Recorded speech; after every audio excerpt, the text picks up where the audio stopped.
從前我與一匹野馬遊蕩在荒漠曠野，尋找那能滿足我心的泉源，自由奔放，野性自我，但我心感乾渴，空虛如暴風。無所得我轉向埃及，沉淪在最終之路，遵從在良心苦責與情欲間，我真師傅，誰能救我脫離罪流，取死身體如魔鬼。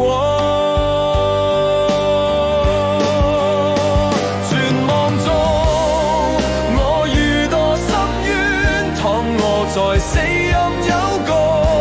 在那時忽然大光將我照亮，我身罪污，我心罪孽，剎那之間抹去消停，洗乾淨。睜開眼我親見救主，他的手牽我站起，引領我進入迦南，青草地上，溪水旁邊，我心滿足，重新得力，靈安息。